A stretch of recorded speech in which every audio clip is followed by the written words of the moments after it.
ನನ್ನ ಕೌಟುಂಬಿಕ ಜೀವನದೊಳಗೆ ಬಹಳಷ್ಟು ಕಷ್ಟ ಕಾರ್ಪಣೆಗಳು ಇದ್ದು ನಾನು ಎಲ್ಲರನ್ನು ಬದುಕಬೇಕಾಗಿತ್ತು.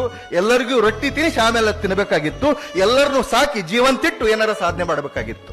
ನಾನು ಒಬ್ಬನ ಆಗಿಬಿಡುನು ಅಂತ ಹೇಳಿ ಹೋಗಿ ಬಿಟ್ಟಿದ್ರೆ ಬೆಂಗಳೂರಿಗೆ ಏನೋ ಆಗಿರ್ತಿದ್ದೆ, ಏನೋ ಆಗಿ ಯಾವುದೋ ಒಂದು ರಾಜ್ಯದಾಗ ಇರ್ತಿದ್ದೆ. ಆದ್ರೆ ನೋಡಾಕ ನಮ್ಮ ಅವ್ವ ಇರ್ತಿದ್ದಿಲ್ಲ, ನಮ್ಮ ಅಣ್ಣತಮ್ಮ ಇರ್ತಿದ್ದಿಲ್ಲ, ಯಾರು ಇರ್ತಿದ್ದಿಲ್ಲ.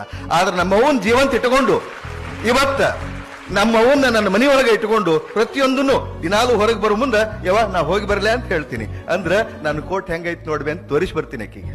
ದಿನಾವನ್ನ ಮನೆ ಕೋಟು ಖುಷಿ, ತಾಯಿಗೆ ಖುಷಿ. ಅವ್ರನ್ನೆಲ್ಲ ಜೀವಂತಿಟ್ಟು ನಾನು ಆದೆ. ಅದಕ್ಕೆ ಆ ಟೈಮ್ನೊಳಗೆ ನಂಗೆ ಬಹಳ ಕಷ್ಟ ಬಂದು ಕಾನ್ಸಂಟ್ರೇಟ್ ಮಾಡಿ ಓದಾಕಾಗ್ಲಿಲ್ಲ. ಡಿಪ್ರೆಷನ್ಗೆ ಹೋಗಿದ್ದೆ, ಆಲ್ಮೋಸ್ಟ್ ಡಿಪ್ರೆಷನ್ಗೆ ಹೋಗಿದ್ದೆ. ಇನ್ನೇನು ಸೈಕಿಯಾಟ್ರಿಸ್ಟ್ ಕಡೆಗೆ ಟ್ರೀಟ್ಮೆಂಟ್ ತಗೊಳ್ಬೇಕು ಅಷ್ಟು ಡಿಪ್ರೆಷನ್ಗೆ ಹೋದವ. ಮತ್ತು ಮೇನ್ ಸ್ಟ್ರೀಮಿಗೆ ಬಂದು ಅಭ್ಯಾಸ ಮಾಡಿ KS ನೊಳಗ ಚಲೋ ರ್ಯಾಂಕ್ ಬಂತು.